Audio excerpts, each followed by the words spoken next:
অজানা চর্মরোগের প্রাদুর্ভাব চুয়াডাঙ্গার দুটি গ্রামে। শতাধিক মানুষ দীর্ঘদিন ধরে ভুগছেন এই রোগে।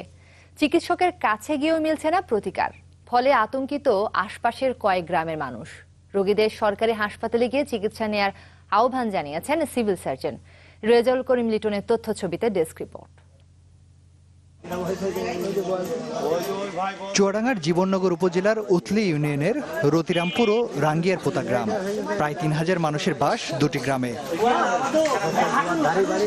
কয়েক মাস আগে রতিরামপুর গ্রামের ২-১ শরীরে চর্মরোগ দেখা দেয়। ধীরে ধীরে তা বেড়ে এখন শতাধিক মানুষের শরীরে ভর করেছে। একই সাথে আক্রান্তের সংখ্যা বাড়ছে পাশের গ্রাম রাঙ্গিয়ার পোতায়ও। নারী পুরুষের পাশাপাশি রোগ থেকে রেহাই মিলছে না শিশুদেরও। বেশিরভাগ রোগেই হতদরিদ্র হয়, চিকিৎসা করাতে পারছেন না। অসুখ হয়েছে মেলা দিন কিন্তু ওষুধ পাচ্ছে না। বহু জায়গায় ওষুধ খাইছি, কাজ হচ্ছে না। ওষুধ খালি নর্মাল থাকে, আবার ওষুধ বন্ধ করলে কোনো রকম একটা উল্টো পাল্টা কিছু খাওয়া পড়লে আবার চালানো দেয়। চিকিৎসা করেছি, হয়নি। এখন আমার গায়ে চুলকায় শুধু, আর ওই জলে। এই অবস্থায় একজনের বাড়ি থেকে আরেকজনের বাড়ি যাচ্ছেন না কেউ। স্কুলেও কমেছে উপস্থিতির হার। এই রোগের জন্য সবাই ভয় পাচ্ছে, ছেলেপিলে মেশামেশি করছে না, যাদের হয়েছে তাদের বাড়ি যাচ্ছে না, খাচ্ছে না, এক ঘরের মতন রাখছে।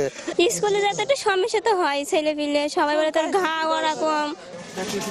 নলকূপের পানি ছাড়া অন্য পানি ব্যবহার না করার পরামর্শ দিয়েছেন সিভিল সার্জন। এটা স্থানীয় পর্যায়ে এবং খুব অল্প একটা সমস্যা, যে সমস্যাটা আমরা সহজেই সমাধান করতে পারবো।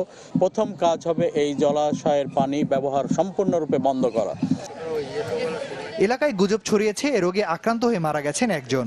আতঙ্কিত না হয়ে গুজব না ছড়ানোর অনুরোধও করেছেন সিভিল সার্জন।